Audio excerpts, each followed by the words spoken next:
Hello, everybody, and welcome to another edition of the Live from the Heartland show, also known as Heartland at Home during the time we're doing Zoom sessions because of the pandemic. We welcome you to this show where we tend to question the rich and the powerful and give voice to those who try to make a better world.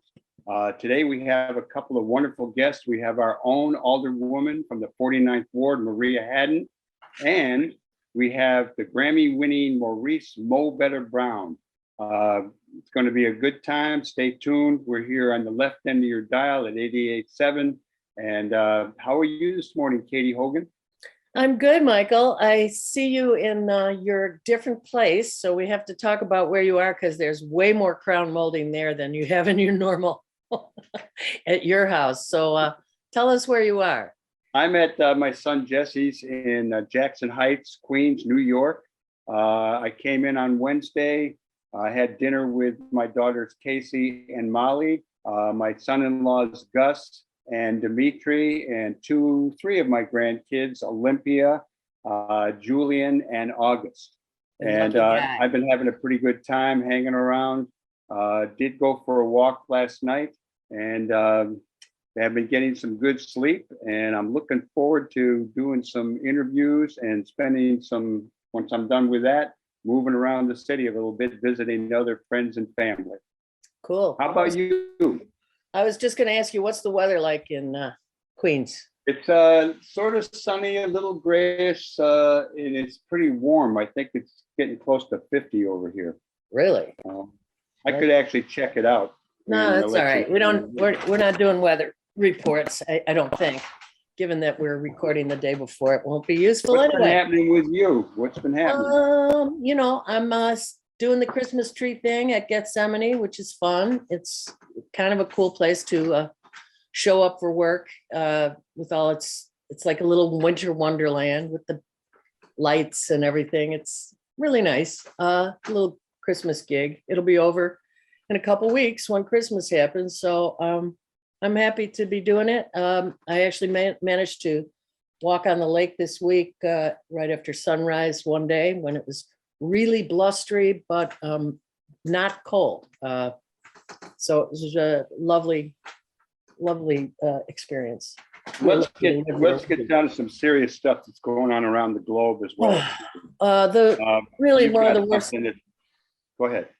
One of the worst things I've heard today is about the truck crash in Tuxtla Gutiérrez, Mexico. Following up, we had Vicky on last week talking about Honduras. Well, most of the people killed and injured in this overcrowded truck carrying 53 dead, 58 injured. It's terrible. And they were going over a bridge entering Tuxtla Gutiérrez. The medical response was swift, the Red Cross and others.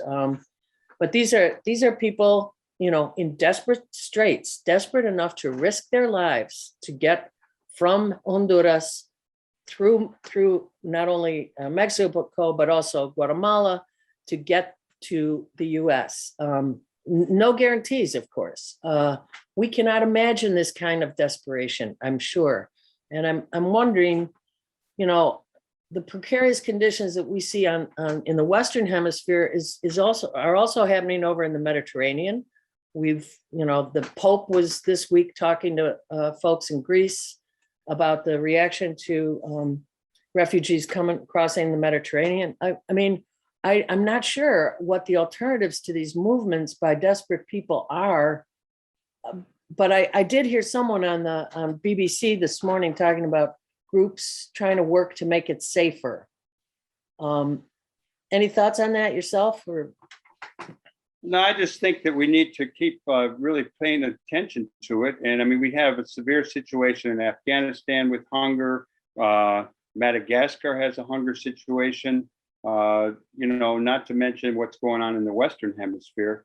I'm sure there are a lot of groups that are trying to fill the void and help out in many ways, but more needs to be done. And I think it's something that in our own way, we want to keep it in the forefront of people's minds and their hearts and encourage our elected representatives to take any stands that they might. What that specifically might be, I'm not sure yet, but I'm going to certainly think about it now that you've raised it. Well, one other thing that I just found out this morning when I looked at in my emails that asked me to sign petitions regularly, one of them came from the Sum of Us, that's SUM of Us, protesting the building of a train across southern Mexico, which, let's see if I can pull it up. No, I'm going to have to come back to that, and we'll fill in people next week on this train. But if you look at a train being built by oil and other interests from Europe through southern Mexico, which would be an environmental disaster. It's the last of the remaining rainforest in Mexico. And it's also not honoring what the indigenous groups, which we both know are packed around the southern part of Mexico and northern part of Guatemala. This is not good. So we'll get more information and cover. This is a train, like a train? Yeah, a train. To haul oil and stuff? And yeah, and that's the other part. This is not a train for people. 70% of what it's going to carry are oil products and some agriculture products. We'll get to the bottom of it. Let's go to Texas. Home. That closer to home here in Texas, as many of you know, there was a very repressive abortion law that was passed by the Texas legislature. We record this show on Fridays, and on Thursday, a Texas judge had overruled that law, saying that it was illegal and gave permission to the abortion rights providers to start operating again, but they weren't going to do that until they heard from the state Supreme Court or from the Supreme Court. Lo and behold, on Friday morning, just before we went to record, the Supreme Court here in the United States said the Texas law can stand, but that the abortion providers can sue in federal court. So stay tuned on that. We have a mixed bag of things. But I think it's good that they did say, the Supreme Court did say that the abortion providers can sue in federal court. That's the most we can hope for right now.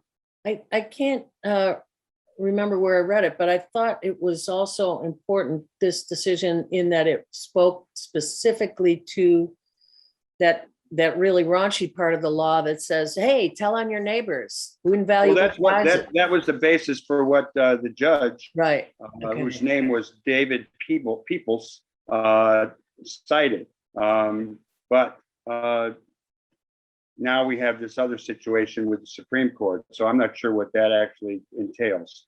Yeah. But it did give permission for abortion providers to sue in federal court opposing the law. We might save our labor report for after our guest. We'll see how the timing works out. But also this week, the Senate overturned the vaccine mandate, which has got a lot of different parts to it. But one of the things we have to be careful on is the Republican meme saying that, the Biden administration and Democrats in general are going to try and close down the economy again based on COVID continuing, which is not the case. But there was a question to the press representative for the Biden administration yesterday that I'm sure she's going to get some grief about, because the question was, why not mail everyone rapid tests? And she kind of scoffed at it. And it's actually a very good question. Why not? So in any case, we've got 3 minutes before we come up. Let's do the labor report. Okay, go ahead. Done. On the labor front, we're always rooting for a better deal for working people. And in Buffalo, New York, there was a historic vote to bring a union into a Starbucks. There were 3 local Starbuckses, all voted. One voted 19-8 for the union, bringing in the first union shop ever in Starbucks' 9,000 stores. I don't think Starbucks is the plural of Starbucks. Say that again? I said, I don't think Starbucks is the plural of Starbucks. Yeah, that's the way I kind of make up language. But in any event, one of the shops voted oppose the union, and one also has not yet been decided. But there is a union, it's Service Employees International Union, and this is good. Also, I want to follow up on last week when we said that Kellogg's workers had won a victory. They actually rejected the contract that the union had negotiated. So Kellogg's is looking for strike breakers or replacement workers. And also we have a situation at John Deere where the workers rejected the union settlement and want a better deal. One of the things to know is that for the younger people who may not know the term scab, a scab is a physical lesion. And in the case of unions, the strike breaking scab disfigures the social body of labor, both the solidarity of workers and the dignity of work. So my fellow Americans, be careful what you eat for breakfast and what you get to do your farm work with. Yes, yeah. Don't anybody go out and buy a tractor this week. Right, no tractors this week and no Kellogg's cereal. Oh, gosh. All right. Well, thanks for keeping us up to date on that.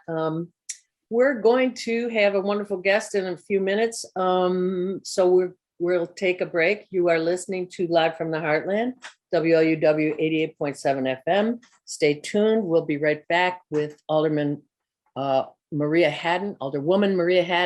Here we are back with our own Alderwoman Maria Hadden, who one of the 2019 freshman class, who continues to stand out for her engagement with and leadership amongst the city council colleagues and her continuing deepening knowledge of your own ward and a willingness to hear the voices of many.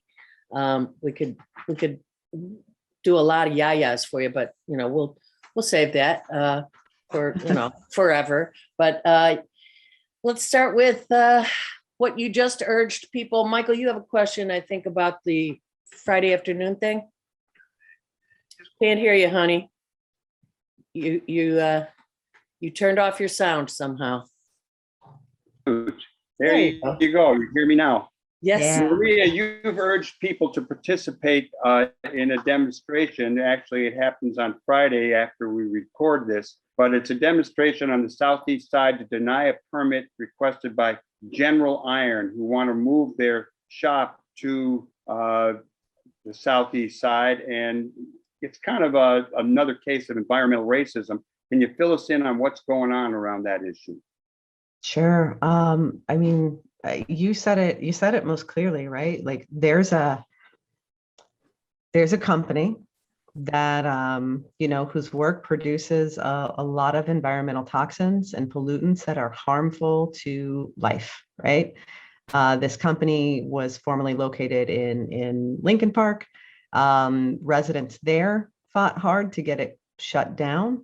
And now they want to open on the southeast side of Chicago, right, in a community that's had a long history of industrial businesses that, while at times have provided a lot of work, right, good employment and good jobs and allowed people to have, good union jobs, has also left this community and its residents overburdened with toxins, environmental pollutants, and all the negative health outcomes that result from that. And residents on the southeast side, right, in just one area of our city, have been organizing for years to advocate for themselves, for their health, for their safety, and for the health and safety of future generations, right, of people living on the southeast side. We're all the way up here on the northeast side, right? Literally couldn't be further for them in our city. And also their fight is our fight, right? Environment is something, whether it's within our water system or our air system, like this is something that impacts every single one of us. The health and safety of the residents in our city, even when they're not in our neighborhood, directly impacts and is something that we also should care about, right? We are in the middle of this global pandemic, and there has been a lot of focus in our city, rightfully so, on health equity, on health outcomes. And, the decision that has to be made right now is whether the city of Chicago is going to approve the permit for RMG, the new parent company of this operation from General Iron, whether the city is going to approve that permit or deny it. And we believe that the city should deny the permit. And right now, that decision is in the hands of Dr. Allison Arwady, so our public health commissioner, right? And Mayor Lori Lightfoot, mayor of our city. And so this is a public health issue. We have come to learn to trust Dr. Arwady, right? Like, she's been with us every day of this pandemic. She and her team have been champions, right? Champions, right? Like, while we've all been unexpectedly going through this and all the negative results of this pandemic, from big things to small things, she's been at the helm, and I think doing her best, she and her team, to lead the city. And so this is tough. I know that sometimes political decisions aren't what non-elected officials are in it for, right? She's a scientist, she's a doctor, she's a public health professional. But I think that it's not just about what the residents are asking for, it's also about the science and the data and what kind of future Chicago are we building. So I support, and I believe residents in the 49th Ward support what the people on the southeast side of the city are fighting for. And, we're going to try and do our best to bring that to light in Chicago City Council as well, so that together as a city, we can urge Dr. Arwady and Mayor Lightfoot to deny the permit. We know we're going to get sued. This company's already suing the city, right? We know that there's going to be a fight, but we can be unified as a city. We can be unified as Chicagoans, right? In fighting for the right to clean air, to clean water, into a greener future for current residents and, the babies coming up. You have a prediction on how this is going to turn out? I'm not sure. I'm not sure. I can tell you it's not, I think there's a lot of competing pieces within the city itself. I don't think it's it's not a clear one side or the other. I think, we've got the community voice and the community action is going to mean a lot in this, which is why, supporting folks to join that action, join the Southeast Side residents in raising their voices. In this case, I think, Dr. Arwady needs to know that we're going to support that decision, right? We're going to support that decision if she says we should deny the permit. In reaching across town like this, you kind of continue in the tradition of our ward, where previous Alderman Joe Moore actually took a stand of not only across town, but he opposed the war. And I'm just wondering, what's the disposition of most council members about thinking about and talking about and working for changes in other parts of the city, not their own? We like that you do it. What's your sense about how that goes with other alderpersons? It's a mixed bag. I think that it probably hasn't changed too much, right? Since Joe was in, or even since David was in, that it goes against tradition. It cuts against the culture of council. But I will say that on some of these issues, we're more, these are bigger and bigger issues where we're more and more connected and tied together. So you'll see more older people who do stand up on a few things. I've seen it, and it's small, and I know we have a ton of meetings and committee meetings, so the public doesn't catch all of this and the media doesn't cover it all. But from some zoning decisions to some decisions around environmental issues, it's happening more. I got some support from colleagues like Alderman Sawyer and a handful of others a few months back, voting against a zoning item in the 12th Ward. So Alderman Cardenas really wanted this adaptive reuse affordable housing project to go through. Great project, except it was located next to an asphalt plant, right? An asphalt plant, which was approved to be put there just a few years back, which never should have been, really near a park, right across from McKinley Park. And such a fraught issue of, do we want to continue allowing basically the decisions we make to perpetuate environmental racism and poor outcomes and health outcomes for poor people, right? Poor people who also tend to be Black and brown people, right? Immigrants, refugees, lower income folks. And yeah, sometimes there's a little bit more. And talking to colleagues, you can get a few folks to stand up. We're not at a critical mass yet, but it's a good exercise, and it's good for us to have those conversations and to work on it and try and bring our colleagues along. Wow, that's a really interesting thing that you just brought up, that maybe we should return to the dichotomy that is in your lap when you have to decide no to an affordable, accessible housing project because of what you just said, because of its location, because of an okay to do an asphalt thing that just shouldn't happen next to a park. McKinley Park was one of my growing up parks. Yeah, Anyway, we should never have allowed that asphalt plant there. Yeah, we'll come back to that, Katie. We can come back to that. We definitely want to cover something that everyone's been talking about in our neck of the woods, and that is the redistricting process going on with City Council right now. Obviously the every 10 years result of the census figures look at the boundaries of the 50 wards.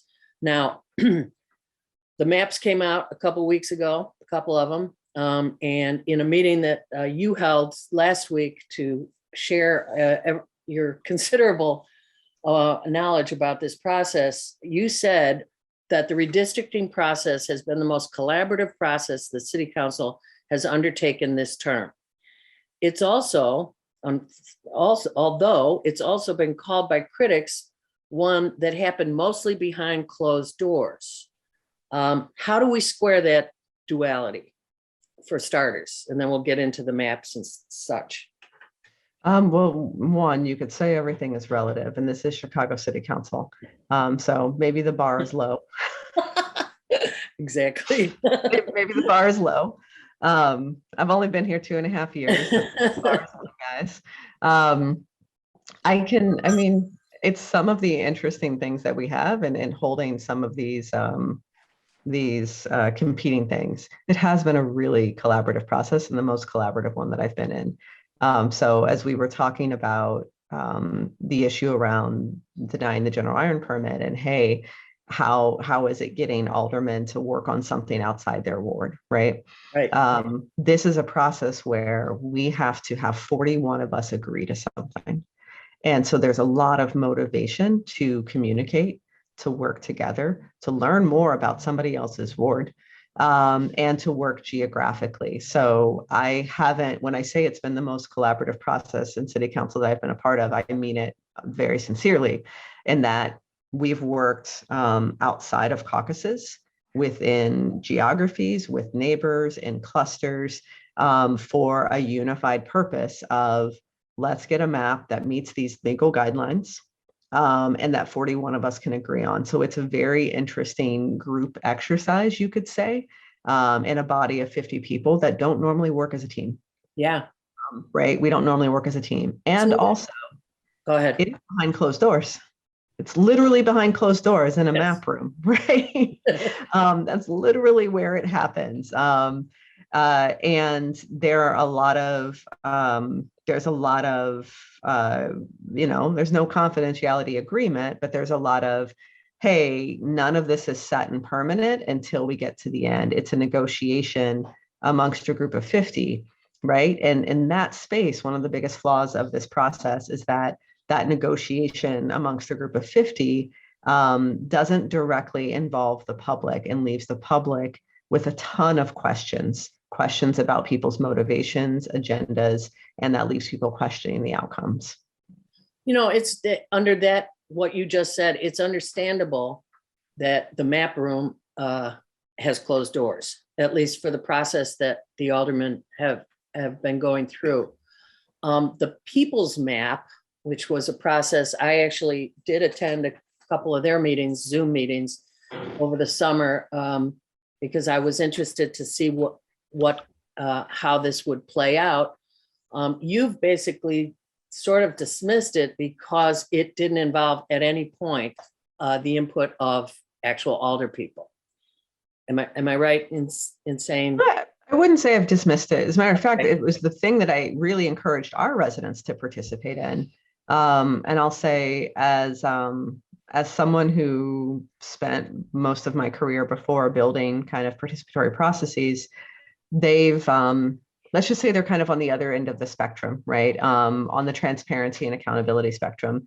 They've gone to great lengths to include people, to try and balance it. I think they've done a good job of selecting a diverse group of commissioners, right, who are drawing the map, making sure all their map drawing sessions were public and there. It's fantastic on transparency and accountability.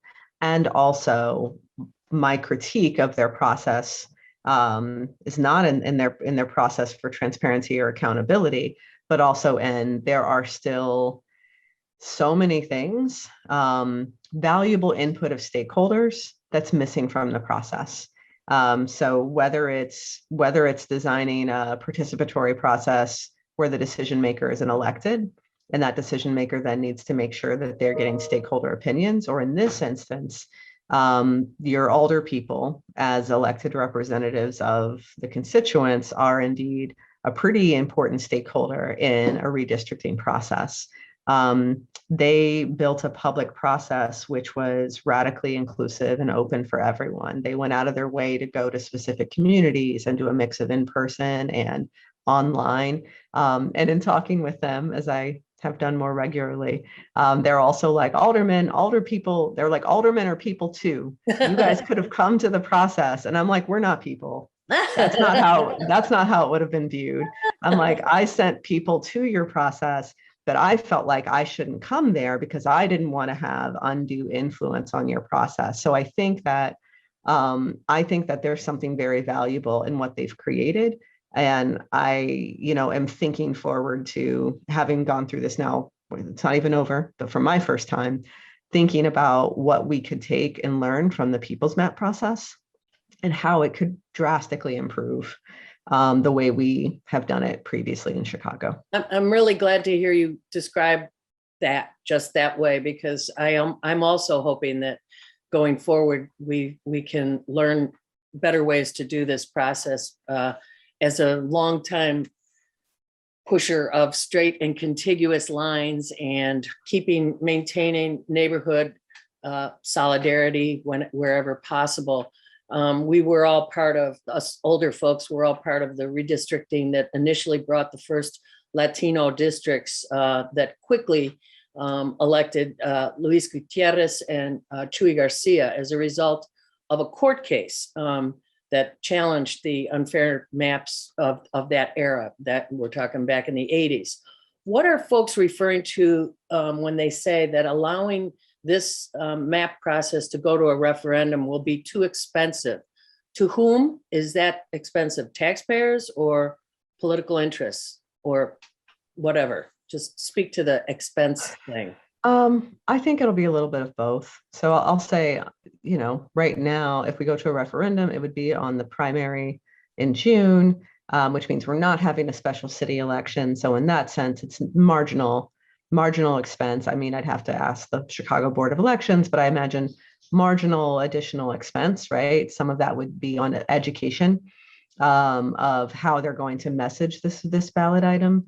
What responsibility the Chicago Board of Elections has to do that. From what I was reading, the last time there was a map referendum in '92, there wasn't even visual descriptions of the map for voters to look at. Yes. So, could be some, but marginal. I do think some of the expense when people talk about that are on the political side.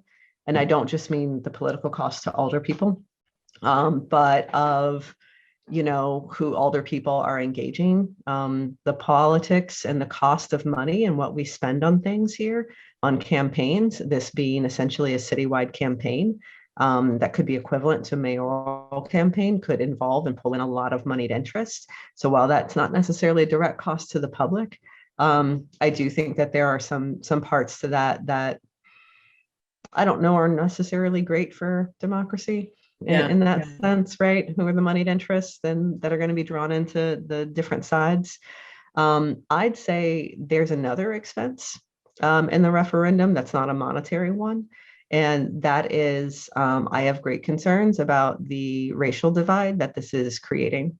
So internally, from conversations with my colleagues, nobody is racially motivated internally, not on the Latino caucus side, not on the Black caucus side, not from the other alders. People aren't saying, no, we can't do this. We don't want to, it's not so much like we don't want to give them theirs or we're trying to take this away.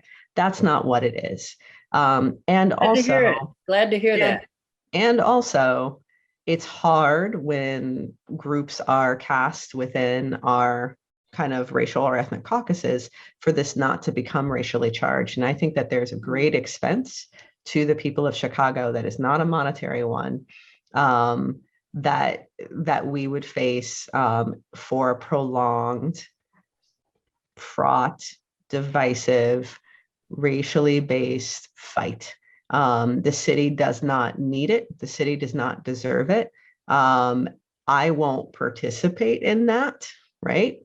And I think that, at least we'll see, we got another rules committee meeting right on Friday. The tone and the temper of things seems to have been brought down a little bit by folks, which is great. And we need to see more of that. But I think it would be bad for Chicago. How will that impact our residents? How are people going to be engaged or drawn into it? Do we need more divisiveness and things based on racial lines? Who does that benefit? Certainly not communities like ours. And I would argue it's something that the city of Chicago cannot afford. Right. A lot of talk about Chicago back in the day about being a really racist city, but we have had a tradition of rainbow coalitions in this town, of Black, white, Latino, Asian, etc., coming together, elected Harold Washington. And I mean, that's the part of our history. There is another part of it, but that's the part we want to see, come to fruition again. And I know that you're doing some good work to make it happen. Yeah, no, we're working on it. I want to switch to the ward now. I had the best ward in the city. What? Excuse me? Said best ward in the city. It is. And we have some new green alleys. I know that I had a couple of garages I rent out to meet my monthly expenses, and I had to tell the couple of tenants that they couldn't park their cars for a while because the alley was being torn up and building a green alley. And it's there. It's beautiful. If you talk a little bit about various infrastructure projects going on, the sewer mains west of Clark on Morse, Lunt, Greenleaf, Estes. Tell us what you're learning from the city's infrastructure and how you share that with residents. Sure. Those green alleys are really beautiful, right? When they finished that one over there, and I think Natalia and I were out walking the dog and we passed and we're like, oh my God, it's like, I want to live here in this green alley. It's so gorgeous. It is gorgeous. It's so gorgeous. We try to get a picture of it. I do have them in my phone. Yeah, no, I've definitely, we took photos. You've got a good picture of walking your dog in the alley. We took photos. Right. Cause I'm like, this is beautiful. It's the most beautiful infrastructure I've seen. So we did get a couple really good, lengthy T-shaped green alleys. And I'll say there's been some changes. CDOT under Commissioner Biaggi and her team have made it easier for us to get green alleys. So green alleys aren't new, right? They were kind of introduced to the city a while ago, but as CDOT started recommending, they would tell us we couldn't repave certain alleys because it was a good candidate for a green alley. There you go. There's that beautiful green alley. It's a terrible shot, Michael. But they would tell us, we're not going to resurface that alley. That alley should be a green alley. But then they would be like, but the cost of that green alley is going to be like, $500,000. And who has the money for that, right? We only get a 1.5 million now for menu. Right. So a lot of it would be kind of out of the price range. Now with the bond investment and the capital infrastructure plan, they will make sure we get a green alley and help with some of the cost. And they're doing this across the city. We've had two sewer main replacement projects that have happened this year. One is wrapping up in its final weeks, but it's been extensive over on Walcott, and it impacted, like Morse and Greenleaf and Farwell and Lunt, a bit of Pratt as well. And then one over here at Pratt and Ashland, just on Ashland between Pratt and Columbia. So the city is really making waves on this large infrastructure. I will tell you, especially the sewer main replacement, this is some of the deepest work that the water department does. So it's deeper work than the water main. They're going, 20 plus feet underground. You can talk to the neighbors who live off of Walcott in the 1900 blocks. It's terribly invasive, horribly inconvenient, really intrusive, a nightmare and a headache. This was our biggest one that we've had and our first one under my term here. And getting the communication right with the water department, getting the communication right with the contractors was a bit of a struggle in the beginning, and making sure notifications get to neighbors. I'll say the notifications that the contractors and the water department does, what they think is notification is not exactly what we agreed qualified as notification. So Quick knock on your door and say, hey.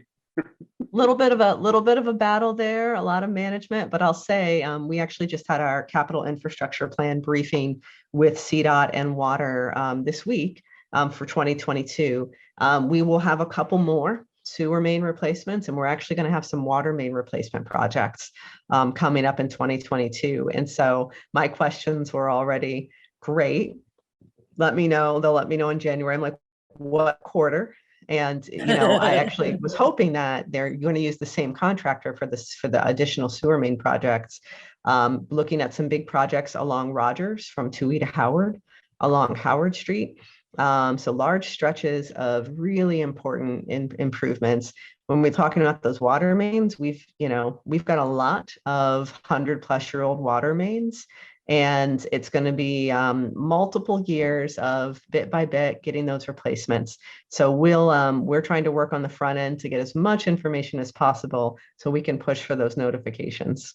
So we've got a second guest, in the waiting room, and so I'm going to cut a couple of the questions that we had for you, unfortunately, and we'll have to have you back. Of course. Two things that we were thinking of is. One, we were so happy about the reaction of the community to welcoming the Afghan refugee group coming in, and the raising of, stuff, furniture, clothing, et cetera, for them. And our port of entry status seems to be in place. Thank you for honoring that. Let me just also say the homeless encampment at Toohey Park has significantly shrunk from the summer high of some 20 tents to maybe 2 or 3 the last time I looked. I know that your office has done some really significant work there, and maybe just briefly share what you've learned about how we can deal with that in a more effective way than maybe anyone has prior. I'll say a lot of what we have to thank for this. One, there's a drastic reduction in the amount of time it takes to find permanent supportive housing for our houseless neighbors right now through DFSS's current process. And it's a big shift that they were able to make, one, because of some of the financial support of pandemic aid, but two, that they were able to find the political will, I'll say, to make a shift to a housing first approach in Chicago. So what we've seen over this last year, and that what we've been able to benefit from for neighbors in our park, right, neighbors in our community, has been a reduction from almost 200 days from somebody like applying for permanent supportive housing, a 200-day wait time from application to housing, to now a 30-day wait time.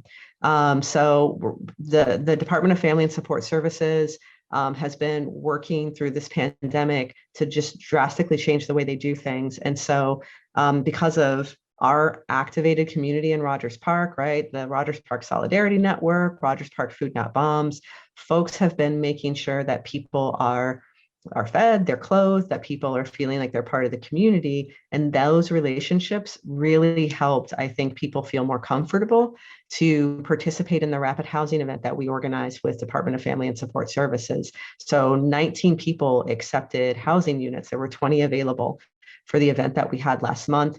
And there's another one this month. And, you know, some people who didn't feel comfortable signing up, right? Participating in a government process, trusting people from the city or the county is sometimes a very difficult bridge to cross.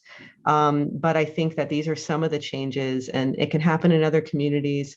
But of course, I'm biased and know that a lot of it is because of neighbors and folks who are doing outreach and working with neighbors in our park, that it makes it possible for us to have more success with government programs. Well, you are due a lot of credit for that, you and your way of approaching. And for that, we really thank you. This is exactly what we need to be a more humane place to live. Absolutely. Boy, we'd love to ask you about the bank parking lot that the building got torn down this week and what's going in there, but Another bank. another bank, really? It's their property. They're building a better. They're building Build that's back better. going to be byline, and then they're going to move out of their other facility. But yeah, Very good. not that exciting. Okay. Well, we love you, Alderwoman Maria Hadden. And No, thank you guys so much. Thank you so much for your good work. And I hope you get all the rest you need in the upcoming holiday, because I know you'll be working hard in the new year. Yeah, As thank ever. you guys so much. Wonderful to be here. All right. Right on. Thank you. Take care. Welcome, Maurice, aka Mo Better Brown, back to So you, the Live from the Heartland show. So how does it feel coming home to Chicagoland after the long pandemic? You're coming for the annual Martyrs show next week. Yeah. So go ahead, Michael. yeah, but he's in Oakland, California today. Yes. And That's true. That's when are that's you true. coming? When are you coming to Chicago? Well, I'll be in Chicago on the 18th at Martyrs during my annual Mo Better holiday party. I'm currently in Oakland, California, performing a residency at Yoshi's Jazz Club with I've been there. Tony Tone. Yeah, so a special guest with the group, the R&B group Tony Tone, and it's really fun. So I'm here till Sunday, and then I head back to New York. Terrific. Let's get started on Well, I'd say it's really good to have you back on the show. We had you on a few years back before the pandemic. And so the Martyrs show is a regular event you do pretty much every year. It's going to be at Martyrs on I think the 18th, 3855 North Lincoln. Can people still get tickets to that, or are they sold out already? Well, there's a few more tickets left. But yeah, I expect to sell out. It does well every year. So this is the 9th annual Mo Better Holiday Jam. And this year we're putting out all the stops. Like we have Isaiah Sharkey on guitar, Mono Neon on bass, Black Dynamite on drums, Corey Henry on organ. I mean, it's gonna be sick, and tons of special guests. DJ Lee Farmer will be spinning on the ones and twos before the show starts and after the show. So we have an after party. And to be honest with you, I'm just looking forward to coming home and just seeing everybody. It's been so long. It's been so long since we've been able to play for people. yeah. So the fact that we can actually, have this gathering, and it just means a lot to me, and I can't wait to see everybody. That team that you just named is an impressive team of players, but you seem to only play with impressive players. We were doing our research this week and catching up with some other interviews that you did. For example, listening to one interview last night, I found out that Jean-Baptiste used to be in your band. Oh yeah, that's true. Who knew? Yeah. And that you actually gave his father some good advice. If I don't know if you recall what you said, but Jean-Baptiste, when he was playing with you, was like a teenager still, almost. Yeah. And He and was his very father. shy. He was very shy. Then. Yeah, yeah. So what did you say to his dad that had a result in how he acted after that? If you recall? I remember his dad asked me, like, how we get John to do like you and play all over the world and make records and, just be about the music in his life. I said, oh man, he's already a great player.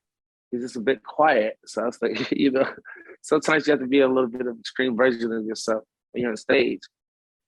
He was like, okay, thanks for the advice. The next day I saw him come to rehearsal. He goes, hey! Like, oh, okay, hey. Okay. Well, that's He good never response. changed. Now he's like nominated for like 11 Grammys this year. So proud of him. It's amazing. It's amazing. You yourself, let's go ahead, Michael. Well, I was going to ask you, Maurice, to share a little bit of information about yourself for some people who may not know all the details. I mean, we know you're a Grammy winner. You could tell us about that. You come out of Harvey. You went to Columbia College, where I used to teach. You also went to Northern Illinois. You spent some time in New Orleans. Fill our listeners and our viewers in on a little bit about yourself, the things you would like to share and have us all know. Well, you covered it so much so fast. Yeah, definitely. Chicago, Columbia College, Northern Illinois University. I went to Baton Rouge to go study with the great Alvin Baptiste, the late great Alvin Baptiste. Huh. So from there, I went to New Orleans because I was right there. So yeah, I mean, that's pretty much the cycle. After New Orleans, I was there till Katrina, and after Katrina, I got displaced and I moved to New York. So I started over again in New York. But it's been a really beautiful journey thus far. I'm excited to see how everything lays out because as of recently, I've just been extremely busy. There was a little downtime during the pandemic where everything was closed. I built a studio, so that kept me busy. So I've been doing a lot of recording on my album, other people's albums, so that's been great. I'm just excited now, more than anything, just to get back to these live shows and doing with my friends, people that I really care about. Like, it for us, it's like a party, our family, So every time we get together, it's gonna be incredible. So that's why I just can't wait for Chicago for the 18th, because I know when we get together, we're gonna make up for lost time. Like I said, we plan out all the stops, and we're gonna debut some new music as well. So I'm just really excited. We're excited too. We're going to try to make that show. How about filling us in on where your moniker Mo Better came from? You were Maurice Brown. Somewhere along the line, you became Mo Better. Tell us about how that came to be. Well, yeah, I think my name came from the movie Mo Better Blues, because people just started calling me Mo Better after Mo Better Blues came. And it was about a trumpet player, So I think that's how people just automatically started saying, hey, Mo Better, with Maurice, Mo Better. And it just stuck. At first I was like, whatever, but then I was like, I kind of like that. So people actually hired me to like live up to my name, So like I play with Anderson .Paak in the Free Nationals. I play with Bruno Mars and Anderson with Silk Sonic, that new group we have. Harry Styles. Let me ask you about that.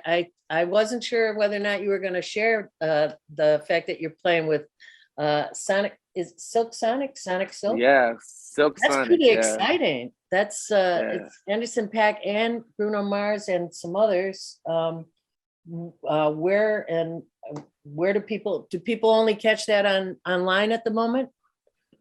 Yeah, you can only catch it online. We're getting ready to queue up for a 3-month residency in Vegas. So that's happening next year at the top of the year. So you can catch us in Vegas, that's for sure. You just mentioned you during the pandemic, you took the opportunity to build a studio. It's interesting you should say that. Michael is the father of some musicians, and they built a studio in his house while the pandemic was on. I think that was a common activity amongst a lot of artists in the last year and a half when you couldn't perform live. So what else were you involved with where you were kept from playing to big audiences maybe during the Yeah, pandemic? the studio definitely helped me during the pandemic to keep busy and to make money as well. Like I remember just seeing all the money just leaving because my expenses didn't really go down. And I was like, wait, that wasn't replacing the money. So, Right, right. so I was thinking to myself, like, no, this is not gonna work. I'm gonna need some more assets. So I was like, this is not gonna work. And the money's just going away so fast. So I decided to build a studio. And also it's like a production studio. So not just music, you could do video and audio. So it's for live streaming as well. So I started live streaming gigs from the studio and, putting ticket links up, and we would do a live stream and have like 250, 300 people just tune into the live stream. So that was like another source of income that we would do. Just Yep. having Well- the studio be like a venue, Maurice, Well- I think that I read somewhere that you had an uncle, a blues player, who introduced you to the guitar. And I'm wondering what led you to, tell us about that, but what led you to the trumpet? I know when I was a kid in 6th grade or 5th grade, I took up the trumpet, which I haven't done for a while, but because of the name Harry James, I went with the last name. Oh yeah. What led you to the trumpet? Well, yeah, my uncle Bobby Slip James, he's a pretty well-known guitarist, blues guitarist in Chicago, and he has a couple hits, around the world. So he introduced me to just playing music in general, like, and playing for your heart. So I used to go to blues clubs with him and play my trumpet, like, and not even knowing any music, just play all by ear, just play what I felt, and it was like a whole thing. I remember being in the club and maybe I was, 14, 15 or something, and playing, and all these grown folks around me just like cheering me on. That's how you know you were doing good. If you start making noise, then it's like, okay, you're doing something. Plus, didn't you win, was it the Miles Davis trumpet competition? Yeah. That sort of set you on a path, did it not? It did. It's so weird. Like, there's so many things that set me on this path that I'm on right now, but that's definitely a turning point. Had to go to St. Louis to do it, and my mama took me. Like, we went from Chicago, we drove there, had an overnight trip, and I remember being nervous. My mom's telling me, like, "Oh, don't be nervous. Just make it do what it do. You know what to do. Ain't nothing to it but to do it." And so I went there and I played and I won. They handed me one of the horns, the red and gold horn. His daughter gave it to me, and I still have that horn to this day.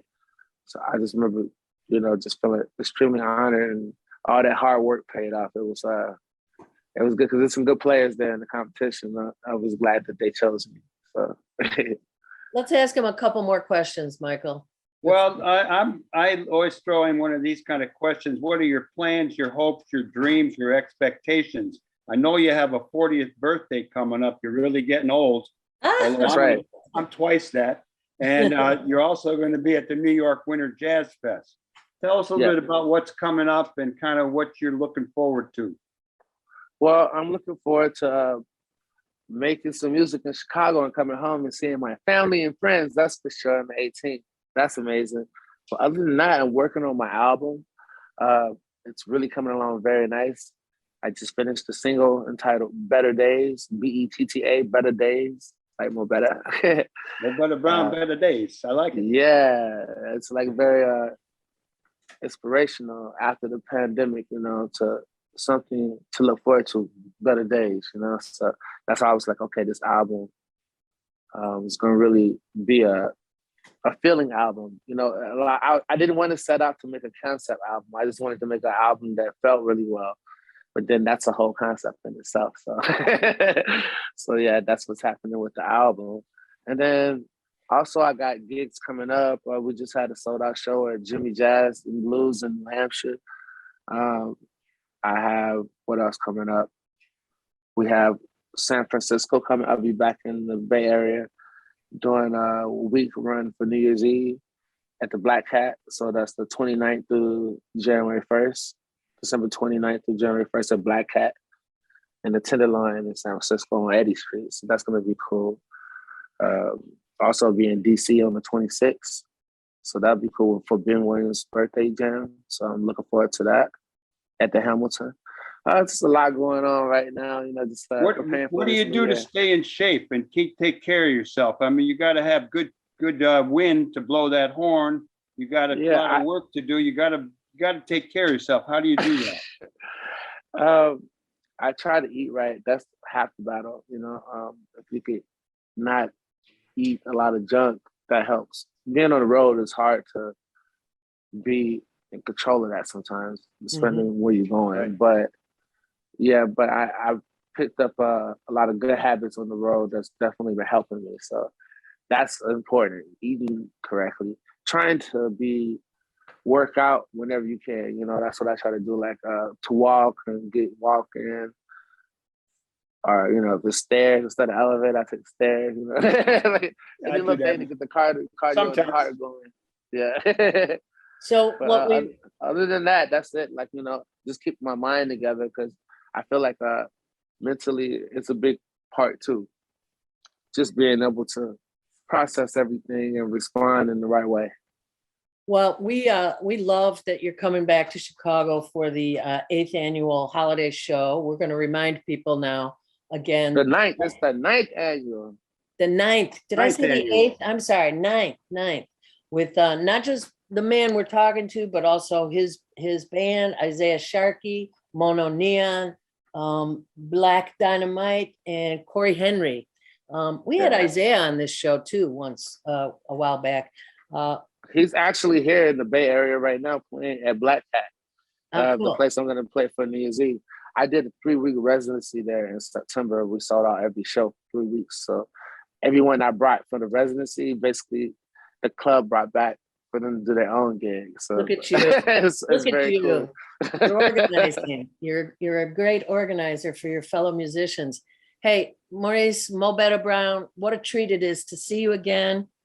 And even though you're moving around that room and it's making me dizzy, it's great to see you. You look great. And we're going to see you next week on stage, right, Michael? I can't we're wait. going. We're going. I'm I looking forward don't to know it. how many we can get in, but I've told all my kids and we all want to go. Yeah. So All right. we'll see you. Yeah. Well, Yeah, I hope to see blessings. everyone there. Peace and blessings. So that was a fun interview. What a great guy. Oh my gosh. And I love I'm really looking forward to seeing them next week at Martyrs. It's going to be fun. Yeah. If you're listening to this live on Saturday morning, we recommend you call and get tickets now. He will sell out next Saturday at Martyrs. Marcia Lynn Cole is a neighbor of ours who passed this week, and we wanted to remember her. Was a community activist, part of Levy Seniors in Action, and a number of other groups that she supported. She's kind of the best example of an elder, not quite elder, really, who kept us